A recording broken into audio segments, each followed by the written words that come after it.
दूसू election समय चल रहा है। नॉर्थ कैंपस में मैं खड़ा हूँ। इस बार क्या मुद्दे रहे हैं, किस तरह के मुद्दे पे बच्चे वोट कर रहे हैं। इस बार प्रेसिडेंट पद के लिए एक महिला निर्दलीय कैंडिडेट भी थी जो मैदान में है। आइए कुछ गर्ल्स हैं, हमसे जानते हैं। हाँ, कौन से ईयर के स्टूडेंट हैं? मैं थर्ड ईयर की स्टूडेंट हूँ। आज वोट किया है, किन मुद्दे पे वोट किया आप लोगों ने? हम लोगों ने उनको वोट दिया है जिनके मुद्दे और मैनिफेस्टो ये रहा था कि जो हम स्टूडेंट्स जो इश्यूज फेस कर रहे हैं फैकल्टी में, लॉ फैकल्टी के अपने अलग इश्यूज है और दिल्ली यूनिवर्सिटी के अपने अलग इश्यूज है, तो जो हमारे इश्यूज को कवर कर रहे हैं हम लोगों ने उनको वोट देने दिया है। दूसू में एक निर्दलीय कैंडिडेट भी लड़की है जी जी। दूसू प्रेसिडेंट के लिए चुनाव लड़ रही है, हाँ हिमांशी लांबा। हाँ। तो क्या लग रहा है, आपको वोट करेगा निर्दलीय को या? जो भी इंडिपेंडेंट लड़ रहे हैं लड़के लड़की, उनमें अच्छा साहस है कि वो लोग इंडिपेंडेंट, क्योंकि जैसे कि हम सब जानते हैं कि दूसरों का जो इलेक्शन होता है वो मोस्टली सब मसल पावर या बैक सपोर्ट पार्टी से करते हैं। तो एक चीज ये है कि अगर कोई इंडिपेंडेंट खड़ा रह रहा है तो उनका साहस अच्छा है। तो कुछ और गर्ल्स हैं, इनसे जानते हैं। एक बार नाम। सलोनी। वोट कर लिया आपने? क्या मुद्दा रहा इस बार लॉ फैकल्टी में? कौन सी है student? Third year. Third year. अभी वोट किया है, क्या मुद्दा और क्या क्या चाहिए? इसीलिए हमारा तो एकेडमिक से मोस्टली रिलेटेड रहता है, क्योंकि हमें मार्क्स की डिस्क्रिपेंसी पे थोड़ा ज्यादा हमारा इशू रहता। बाकी तो फिर इंफ्रास्ट्रक्चर बेस्ड रहता तो वो। तो इस बार दूसरे प्रेसिडेंट के लिए निर्दलीय उम्मीदवार है एक लड़की। तो क्या लगता है आपको, उसको वोट मिला होगा? नॉट श्योर बट हाँ मतलब मिल सकता है। क्योंकि भाई हाँ अपने आप ऑब्वियसली। में निर्दलीय लड़ना एक बहुत बहुत बड़ी बात हाँ है। हाँ एग्जैक्टली। अच्छा कैंपेनिंग भी किया था या हिमांशी लांबा। हाँ हाँ। पता है? हाँ हाँ पता है। तो लग रहा है इस बार क्या? हाँ मतलब हो सकता है ऐसे। अच्छा। हाँ मतलब श्योर श्योर नहीं कह सकते फुल श्योर बट हाँ। बहुत टाइम से फीमेल कैंडिडेट्स इतनी नहीं दिखी, तो फीमेल्स का मुद्दा फीमेल्स उठाएंगे तो it will be very much better for us, क्योंकि वो ज्यादा अच्छे से समझ पाती हैं कि कैंपस में एक्चुअली फीमेल्स को क्या प्रॉब्लम फेस करनी पड़ती है कंपेयर टू कोई मेल। उनको कोई रिकमेंड करता है तब शायद वो कुछ एक्शंस लेते हैं, बट फीमेल्स जब से यूनिवर्सिटी में आती है तब से वो प्रॉब्लम्स देख रही होती हैं। तो वो एक बेसिकली वो प्रॉब्लम रहती है, हाइजीन की प्रॉब्लम है, आने जाने की प्रॉब्लम है, सेफ्टी सिक्योरिटीज का है। तो इसलिए फीमेल कैंडिडेट्स बेटर होती है हमारे लिए। अभी निर्दलीय निर्दलीय हाँ। मतलब ऐसा कि किसी की बैकिंग नहीं है, कोई ऐसा नहीं कह सकता कि किसी आदमी के कारण वो जीती है। अगर वो जीत रही है, उसे वोट्स मिल रहे हैं, प्योरली उसके अपने टैलेंट, अपनी मेहनत, अपना वो जैसे भी लोगों से बात की, अपने उसके इश्यूज हैं। तो अगर वो जीतती है तो बहुत अच्छा रहेगा, लेकिन हमको लगता है कि फीमेल सपोर्ट जरूर करेंगे, क्योंकि फीमेल्स बहुत लंबे टाइम से चाह रही हैं कि कोई दूसरों में फीमेल कैंडिडेट आए जिसकी कोई ऐसी बैकिंग ना हो, जिसके ऊपर कोई क्वेश्चन ना कर सके। तो आई थिंक फीमेल्स को मिलेगा। तो ये दूसरे के स्टूडेंट्स हैं जो इस बार कहेंगे कि हो सकता है कुछ बदलाव हो। आपने वोट किया है? यस सर, मैंने वोट किया है। एलसी2 का मैं फाइनल ईयर का स्टूडेंट हूँ। अच्छा। और यहाँ पे कुछ मुद्दे इस बार ये रहे हैं कि एक यहाँ पे एनओसी का सर इशू है। अटेंडेंस मैंडेटरी होती है। लॉ स्टूडेंट्स जो प्राइवेट कॉलेजेस होते हैं उनको बहुत इजीली अटेंडेंस और एनओसी का सर्टिफिकेट इशू हो जाता है, और they can get internships from various law firms.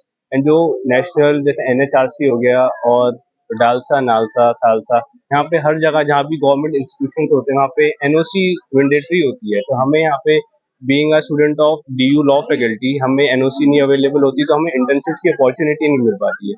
दूसरा, अटेंडेंस में भी इतना स्ट्रिक्ट रूल्स होता है कि हम पर्सनल जाके भी किसी प्राइवेट फर्म्स में वहाँ भी हम अप्लाई करना बहुत इशू होता है। गवर्नमेंट या अदर प्राइवेट कॉलेज जिसमें उनको पर सेमेस्टर मिनिमम टू मंथ्स का गैप दिया जाता है फॉर इंटर्नशिप, जिससे आप प्रैक्टिकल एक्सपीरियंस ले पाए। वो यहाँ पे बहुत लैकिंग है और इस बार ये मुद्दा रहा है। दूसरा, एसी लगे हुए हैं बट वो वर्किंग नहीं है। उसकी में आई थिंक कुछ ट्रांसपेरेंसी में कुछ दिक्कत हो गई है ड्यू टू सम फंड्स। उस चक्कर में सर वो भी अनयूज ही है वो रिसोर्सेज भी। तो एक वो मुद्दा रहा है। और तीसरा ये मुद्दा रहा है कि कहीं ना कहीं स्टूडेंट यूनियन के भी जो वर्किंग है वो उतनी हो नहीं पाती, बिकॉज जो अथॉरिटीज हैं वो इतनी कोऑपरेटिव नहीं है। तो कुछ करवाना भी चाहते हैं तो जो फंड रिलीज होना चाहिए उतना नहीं हो पाता। स्टूडेंट्स अपने पास से खर्चा करते हैं यूनियन के, और अदर देन यूनियन भी प्राइवेटली अपने पर्सनली भी, तो वो भी रीइंबर्समेंट नहीं हो पाता है। तो बहुत सारे अनोमलीज हैं यहाँ पे, जिससे कि इंस्टीट्यूशन की वर्किंग और इंस्टीट्यूशन की जो एक इमेज है उस पे एक क्या बोलते हैं धब्बा पड़ता है। अगर बाहर ये बातें पता चले तो वो सब चीजें सुधरनी चाहिए, मैं तो यही कुल बोलूंगा। मिला के मुद्दे काफी हैं और हमारे साथ कुछ और स्टूडेंट्स हैं। मेरा नाम शिवम शर्मा है और अभी मैं LC1 का छात्र हूँ, थर्ड ईयर का। अभी मेरी वोटिंग 3 बजे से शुरू है। क्या मुद्दा रहेगा इसका? देखिए, छात्र संघ चुनावों में आमतौर पे ये कहा जाता है कि विधानसभा चुनावों की या फिर कहें सांसदीय के चुनावों की एक तरीके से प्रैक्टिस होती है, मॉक टेस्ट होता है। और जिस हिसाब से डूसू का इलेक्शन होता है, जिस हिसाब से यहाँ छात्र संघ चुनाव लड़ता है, मुझे लगता है कि अगर उसको बहुत अच्छे से लड़ाया जाए तो पूरे देश में एक मॉडल बन सकता है।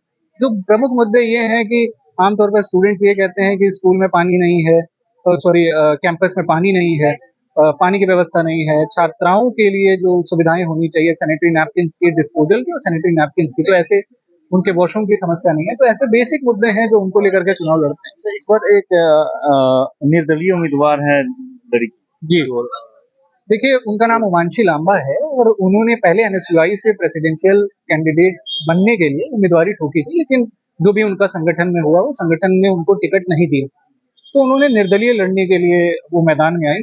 उनका नाम आमतौर पे इसलिए फेमस है कि एक लड़की निर्दलीय लड़ रही है, वो अपने आप में बहुत बड़ी बात है। तो मुझे लगता है कि छात्र छात्राओं का उनको सपोर्ट मिले तो ऑब्वियसली ठीक बात है कि कोई निर्दलीय भी लड़ रहा है, जो पार्टी पॉलिटिक्स से अलग हटके भी अपने रिप्रेजेंटेशन को बढ़ावा देना चाहता है। आपने वोट कर लिया? हाँ जी, मैं LC2 से हूँ, फर्स्ट ईयर रघुराज।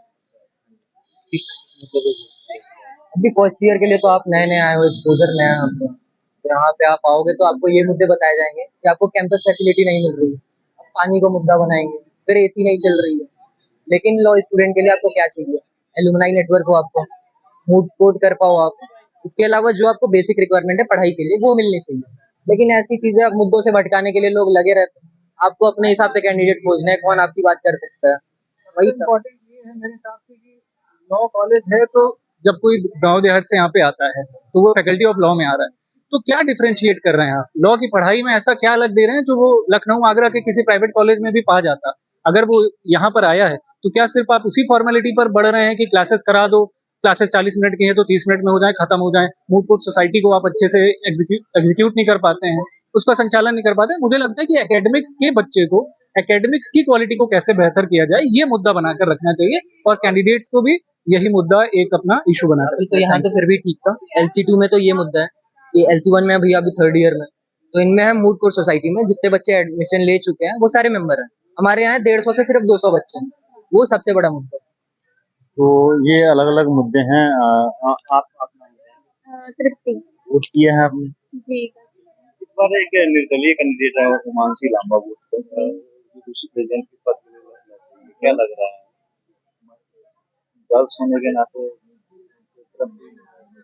नहीं, ऐसा कुछ हम लोग कंसीडर नहीं कर रहे हैं, मेल फीमेल जो भी हम लोगों की रिक्वायरमेंट्स को कंसीडर करेगा, we will vote for them.